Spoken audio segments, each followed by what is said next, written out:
이 시간 함께 은혜 받으실 하나님의 말씀 요한복음 20장 19절로 23절까지 말씀입니다.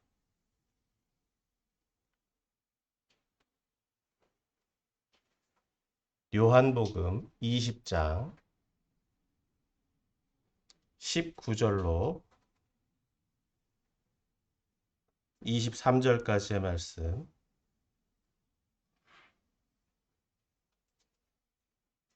다 찾은 줄 알고 제가 말씀 봉독해 올리겠습니다. 이날 곧 안식 후 첫날 저녁 때에 제자들이 유대인들을 두려워하여 모인 곳의 문들을 닫았더니 예수께서 오사 가운데 서서 이르시되 너희에게 평강이 있을지어다 이 말씀을 하시고 손과 옆구리를 보이시니 제자들이 주를 보고 기뻐하더라. 예수께서 또 이르시되 너희에게 평강이 있을지어다 아버지께서 나를 보내신 것 같이 나도 너희를 보내노라. 이 말씀을 하시고 그들을 향하사 숨을 내쉬며 이르시되 성령을 받으라. 너희가 누구의 죄든지 사하면 사하여질 것이요 누구의 죄든지 그대로 두면 그대로 있으리라 하시니라. 아멘. 할렐루야. 아멘. 거룩한 주일, 무엇보다 부활의 주일 아침에 주님 전에 나오신 여러분들 축복하고 환영합니다. 아멘. 백인 성도들과 같이 인사하시겠습니다. 예수님 다시 다셨습니다. 다시 받았습니다. 아멘. 네.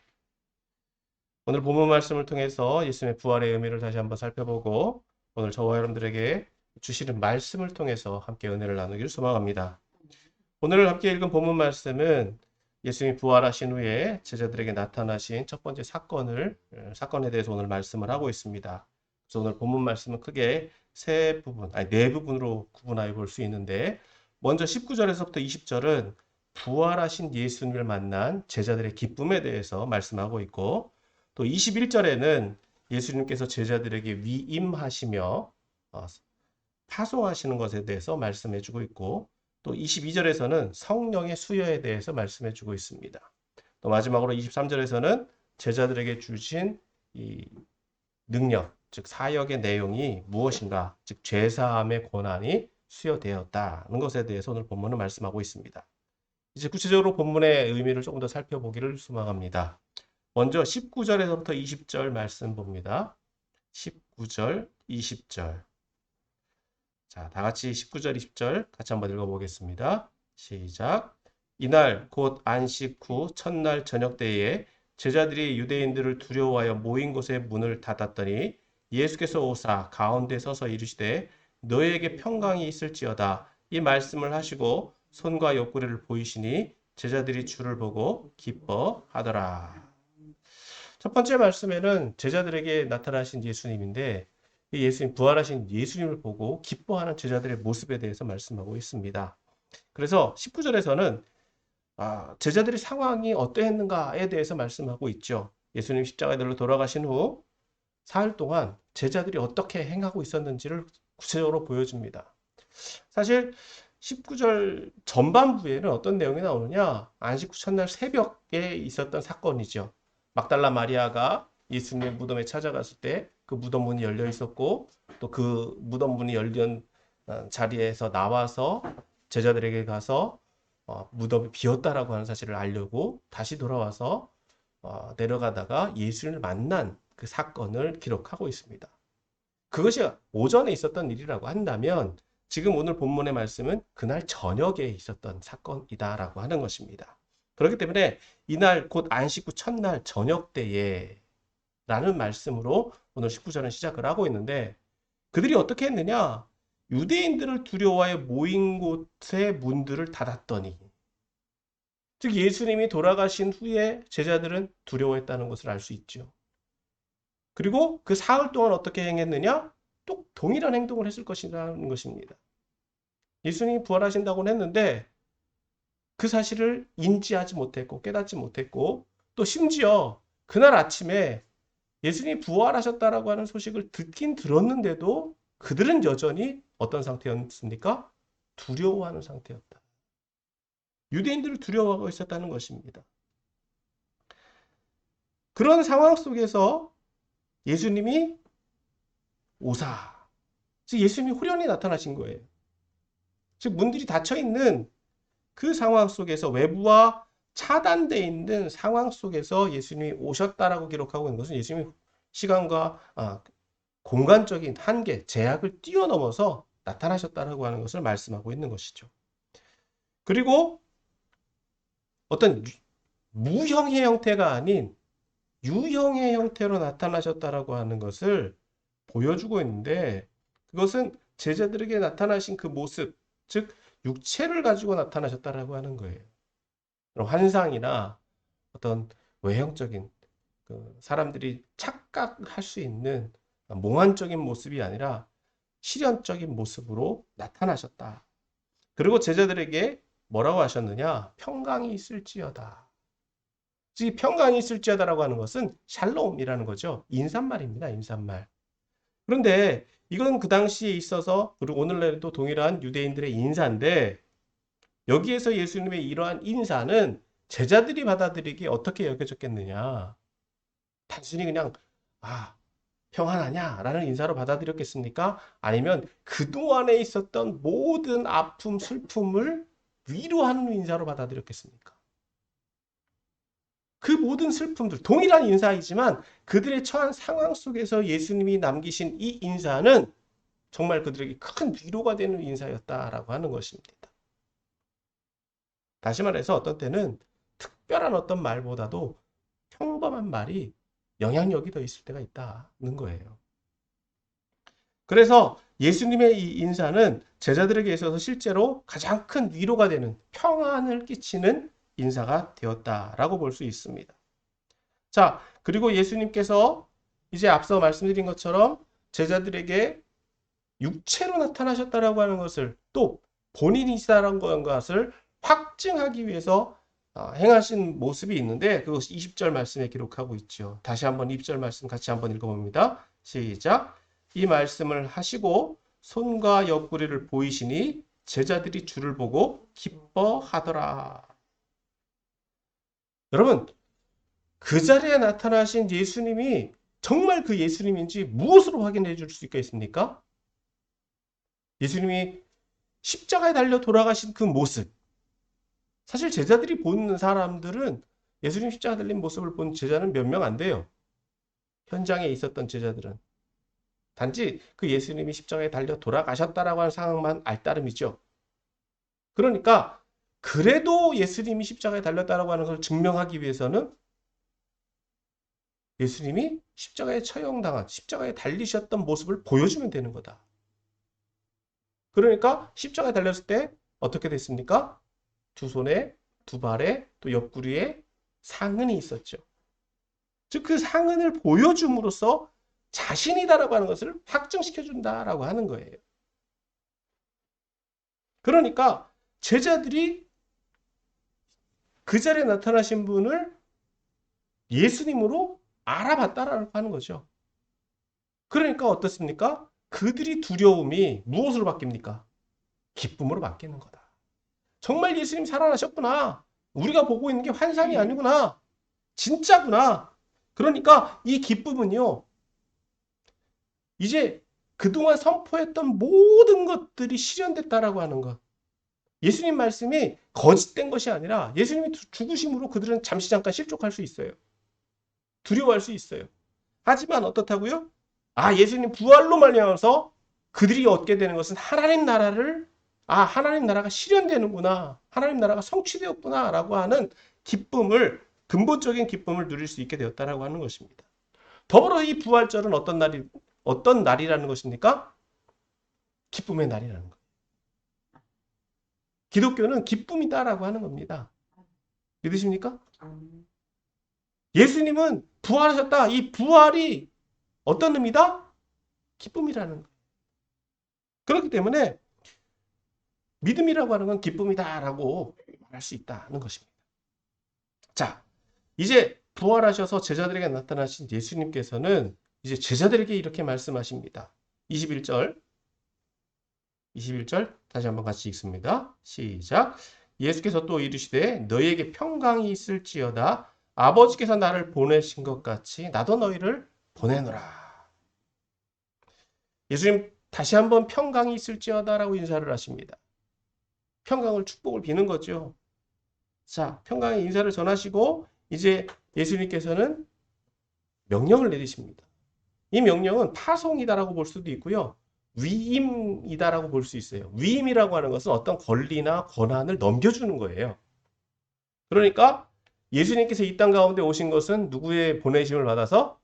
아버지, 즉 하나님께서 예수님을 이 땅 가운데 보내신 것과 같이, 즉 위임 명령을 받아서 오셨던 것과 같이 그 위임의 권한을 받았기 때문에, 위임 받아서 왔기 때문에 누구를 통해서? 하나님을 통해서 위임 받아서 왔기 때문에 예수님은 동일하게 제자들을 동일한 권리로 파송하고 있다는 겁니다.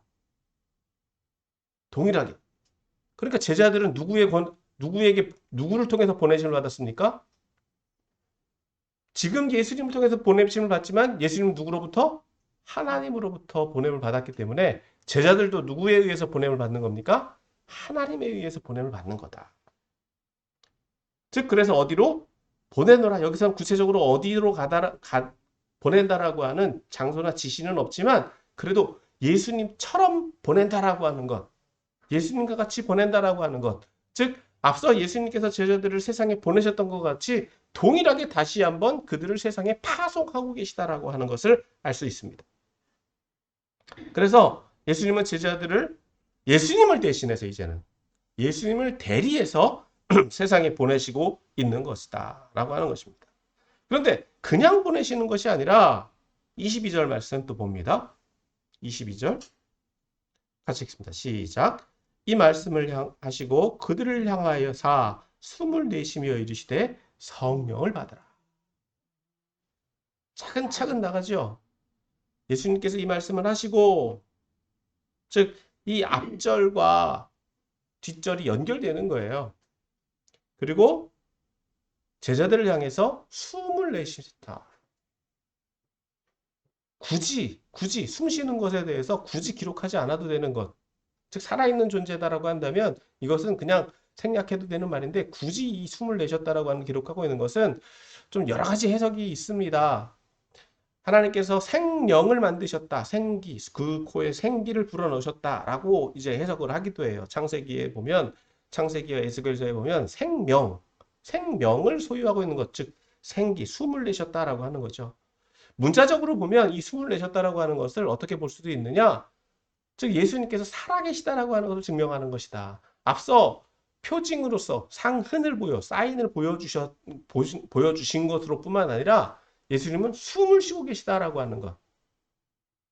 숨 쉬고 계시다라고 하는 것을 말씀해주고 있으며 이 숨과 함께 무엇을 받으라? 성령을 받으라. 성령을 받으라고 말씀해주고 있는 거예요. 여기서 이제 성령을 받으라는 말씀을 볼 때 참 많은 해석들이 있습니다. 왜냐? 자, 우리가 구체적으로 할 때는 이 제자들에게 성령이 임한 사건은 오순절 마가다락방의 사건으로 알고 있습니다. 그렇다라고 하면 지금 예수님께서 지금 성령을 받으라라고 하는 것은 이 성령이 언제부터 존재를 했느냐라고 하는 거예요. 사실 이것에 대해서 많은 의견들이 있습니다만 성령은 항상 태초서부터 같이 계셨다. 구약시대에는 특정한 사람들에게만 주어졌고 또 선지자들에게만 성령이 주어졌고 좀 제한적이었지만 그런데 오늘 본문 말씀 이 부활의 날 저녁에 예수님께서 제자들에게 성령을 주고 계신 것이냐라는 것입니다. 물론 성령을 예수님이 받으라라고 했기 때문에 그 즉시로 이루어졌다라고도 볼 수 있습니다. 그런데 이 오늘 본문 말씀의 화법을 보면 이 성령을 받으라는 명령과 성령이 임하게 된 사건 간의 시간적 간격이 있다라고 하는 것도 어느 정도 이해할 수 있다라고 하는 거예요. 성령을 받으라고 명령을 내리셨다라고 하더라도 그들이 즉시로 받았다라고 보기보다는 오순절 마가다락방의 사건을 통해서 그들에게 성령이 임해졌다라고 볼 수도 있다는 것입니다. 그러니까 이것이 의미하는 바, 즉 예수님께서는 제자들에게 무엇이 필요하다? 성령이 필요하다는 사건으로 이해할 수도 있다는 거예요. 물론 그 즉시로 성령이 임해졌다라고 해도 무방합니다. 분명한 것은 성령의 역사로 제자들이 이제 누구의 역사를 통해서 누구와 함께 성령님과 함께 역사하기 시작한다라고 하는 거예요.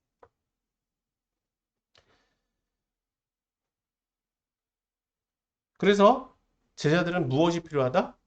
성령이 필요하다라고 하는 것. 예수님께서도 그렇게 성령에 대해서 여러 번 말씀해 주고 있기 때문에 이 성령을 제자들은 추구할 수밖에 없다. 자, 마지막으로 이제 예수님께서 주시는 제자들에게 주시는 능력이죠.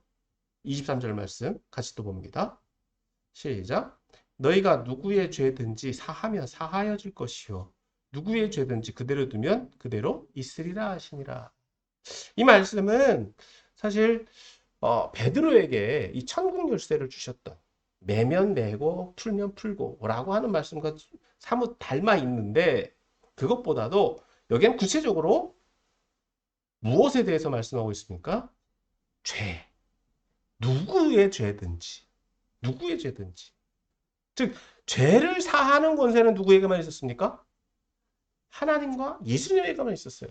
누구의 권능으로? 하나님의 권능으로. 우리가 용서를 하는 게 아닙니다. 하지만 우리를 통해서 하나님께서 우리의 기도를 통해서 하나님께서도 용서를 해주신다. 그런데 이 말씀을 조금 더 잘 분별해 보면 누구에게나 믿음을 가지고 있는 누구에게나 이 권능이 주어졌다라고도 볼 수 있지만 오늘 본문에서는 누구에게? 제자들에게 주고 있는 거예요. 그러니까 교회의 지도자들에게 주신 능력 중에 하나다. 권능 중에 하나다.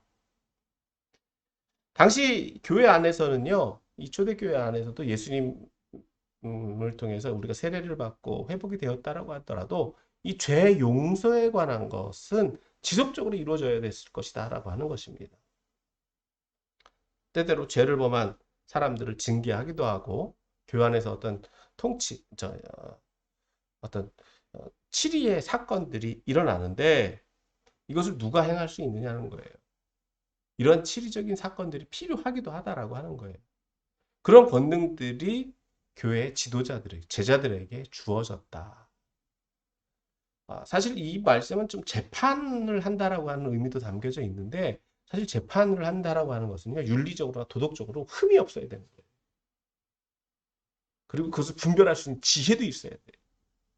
그리고 공정해야 돼요. 정의로워야 돼요. 자기가 판단하는 것이 아니라 어떤 기준, 즉 하나님의 말씀의 기준을 가지고 판단하는 거예요.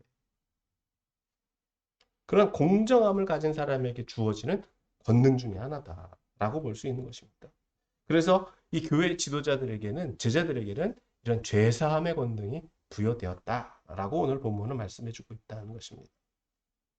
자, 오늘 이 말씀을 조금 더 우리에게 적용해 보면 첫 번째, 여러분 제자들은 예수님 부활하신 예수를 만났을 때 기뻤어요. 그럼 오늘 저와 여러분도 기뻐야죠.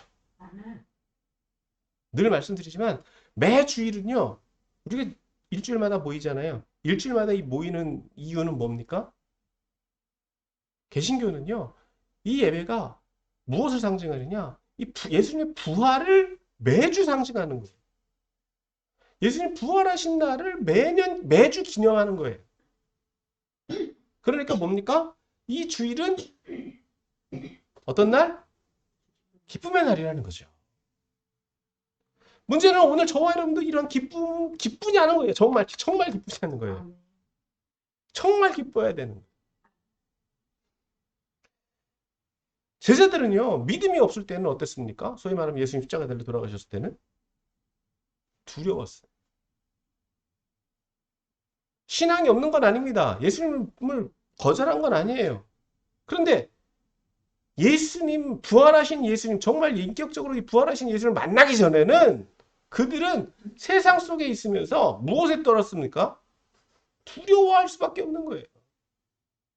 세상 사람들을 두려워하고 세상 법을 두려워하고 자신들의 믿음을 확고하게 인정할 수 있는 믿음을 내세울 수가 없었다라고 하는 거예요. 그러니까 뭔가에 맨날 쫓기고 맨날 이렇게 틀어박혀 있고 자신할 수가 없는 거죠. 자신의 믿음조차도 확실하게 확고하게 자신의 믿음이 확신이 없던 거예요. 그러니까 두려워할 수밖에 없었다. 사랑하는 성도 여러분, 오늘 저와 여러분들의 모습 또한 이런 모습들이 있습니까? 교회는 나오는데 불안해요. 두려워요. 여전히 자신의 죄 가운데 예수님께서 나의 죄를 씻어주셨다라고 확신이 없어요. 오늘 본문상에서 나오는 부활하신 예수님이 부활하셨다라고 하는 소식을 들었음에도 불구하고 그들은 어떻게 하고 있다고요? 두려워서 문을 닫아 걸고 있다. 믿음을 가지고 있음에도 불구하고 그 믿음에 확고하게 나아가지 못해요. 그러니까 두려워할 수밖에 없는 거예요. 그러면 사랑하는 성도 여러분, 제자들이 왜 기뻤을까요? 예수님의 상흔을 보고 예수님이 내쉬는 숨을 같이 호흡하는 것을 보았을 때, 예수님 살아나셨다라고 하는 건 확신을 얻었을 때 그들은 기뻐할 수밖에 없었어요. 오늘 저와 여러분들에게 이러한 기쁨이 넘쳐야 될 줄 믿습니다. 근데 한 가지 안타까운 건 뭡니까? 제자들은 실제로 눈으로 봤는데 오늘 저와 여러분들은 봤느냐는 거예요. 가끔 가다가 그런 말씀 하시는 분들이 있어요. 전도하다 보면 봤어요? 참 안타까운 분들이에요.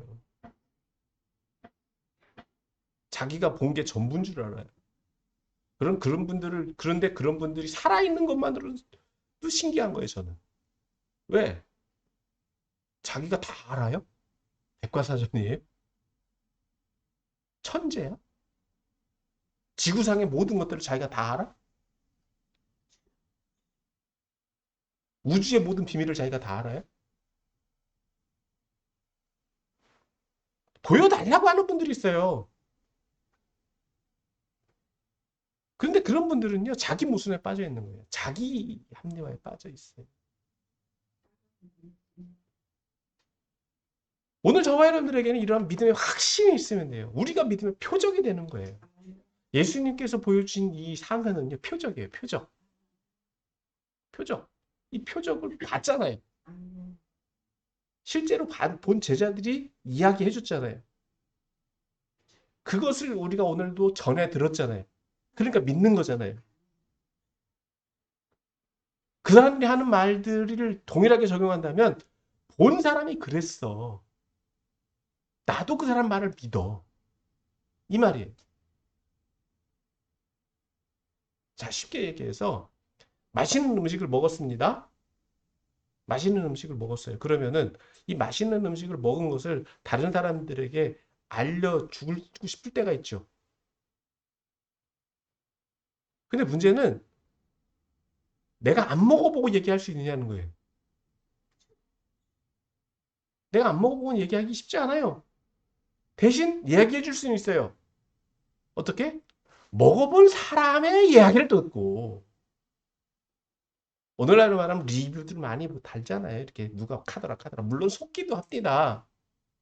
거짓말도 많아요. 그런데 문제는 내가 경험한 것. 내가 경험한 것은 나 자신에게는 진실되다. 그게 믿음의 체험화가 돼야 돼. 그럴 때 믿음의 능력이 생기는 거예요. 나에게 정말 믿음이 되는 거예요. 그럴 때 내가 전도할 수 있는 거예요. 전할 수 있는 거예요. 그리고 그 말을 전해 들은 사람도 어떻게 될까요? 먹어보지 않으면 몰라요. 다른 사람 말만 듣고는. 그게 전도예요. 오늘 저와 여러분들은요, 정말 예수님이 부활하셨다라고 하는 그 사건, 그 사실을 2000년 전에부터 있었던 그 사실을 오늘 저와 여러분들도 믿음으로 받아들이고 기쁨으로 이것을 승화시켜 나가고 있는 줄 믿으시길 바랍니다. 그래서 예수님을 인격적으로 만날 수 있어야 돼요. 오늘 저와 여러분들도 예수님 인격적으로 만나 주세요. 그럼 그분을 어떻게 만날 수 있느냐? 두 번째, 두 번째. 예수님을 어떻게? 네, 성령을 통해서. 근데 그 전에 제자들에게 주신 명령이 있죠. 예수님은 제자들에게 어떻게 하라고 했습니까? 제자들이 그냥 이제 제자들이 가는 게 아니에요. 자기 마음대로 믿음도요.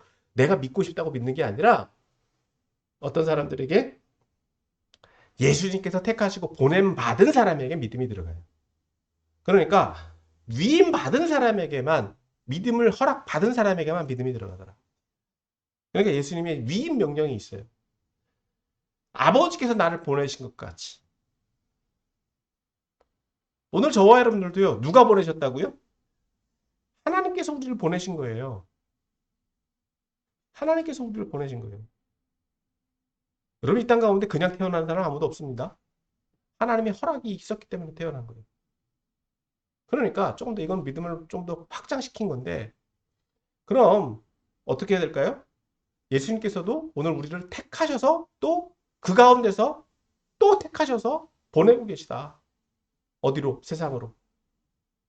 예수님의 명령을 수행할 수 있는 예수님의 대리자로서 보냄을 받았다라고 하는 거예요.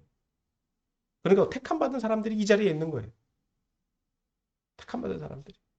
앞서도 말씀드렸지만 전도해 보면은 있잖아요. 사람들이 다 와요. 하나님께서 이 땅 가운데 다 보냈는데 문제는 보냄을 받았다라고 하는 것을 받아들이고 오는 사람이 있고 자기 마음대로 온 줄 알아요. 그런 사람들은 온다 안 온다. 그러니까 심판을 받을 수 있는 근거가 되는 거예요. 자, 그런 이렇게 보냄을 받은 사람들, 예수님의 위임 명령을 믿음으로써 받아들이고 내가 보냄을 받았다라고 하는 것, 그것은 누구에게? 주의 종들에게만? 아니요. 앞서 말씀드린 것처럼 택함 받은 모든 사람들, 믿음을 가지고 예수님을 그리스도로 영접한 모든 사람들에게 동일하게 주어지는 거예요. 신앙 경력과는 상관없습니다. 뭐 10년짜리, 20년짜리. 중요하지 않아요. 내가 예수님을 믿음으로 영접하는 순간부터 나도 또 동일하게 보냄을 받는 거예요. 전도하는 거, 전도하면 돼요. 전하면 돼요. 누구를? 내가 만난 예수님. 그런데 그것을 누구를 통해서 한다고요? 예수님께서 뭘, 뭘 받아라? 성령을 받아라. 예수님도 성령님과 함께 하셨고요. 제자들도 이제는 누굴 통해서? 성령님과 함께 하셔요. 즉 예수님이 자기 마음대로 하신 것이 아니다라고 하는 거예요. 하나님이 보내심 받았을 때 누굴 통해서? 성령님을 통해서. 오늘 저와 여러분도 세상에 보낼 때 누구와 함께 하라? 성령님과 함께 하라. 그래서 성령님을 사모하고 성령님 능력을 받을 수 있어야 된다. 그러면 그 성령님을 받아서 해야 되는 일은 뭐냐는 거예요. 마지막 제자들에게 주신 사명, 죄 사한. 여기서 죄를 사한다라고 하는 건 굉장히 폭이 넓습니다. 굉장히 폭 넓어요. 재판관에서 죄를 없애주는 것일 수도 있고요. 예, 오늘 저와 여러분들에게는 다른 사람들, 힘들고 어려운 사람들에게 그 사람들의 죄, 짐, 어려운 것들을 풀어주는 역할. 풀어주는 역할을 한다는 거죠. 그래서 이 말씀을 문자적으로 그대로 받아들여서 로마 카톨릭에서는요, 고해성사를 합니다. 고해성사. 신부들에게 주어진 특권이 있죠. 죄를 사하는 특권.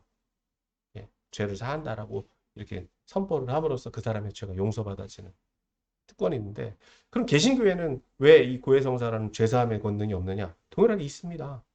주의종들에게 동일하게 주어졌어요. 지리권이 주어지고요.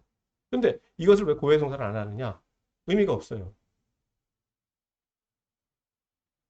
무의미한 것이 아니라 이 권리를 사용하는 것을 좀 제한을 뒀다. 제한 두기보다도 굳이 이걸 안 해도 된다. 왜? 예수님의 권한을 다 다시 돌려드리고. 그럼 돌려드리고 있기 때문에. 그럼 오늘 기독교 개신교에서는 이걸 어떻게 활용하느냐? 목회 상담이라는 것으로 활용. 조금 더 이제 약소적으로 하는 거죠. 죄를 구체적으로 드러내서 치리하고 뭐 회개시키고 뭐 그런 것보다도 상담이나 또 이런 치유 사역이나 회개 사역을 통해서 그 사람들이 직접 회개할 수 있도록 이렇게 사역을 하고 있다는 거예요. 누구에게 주어진 권한으로?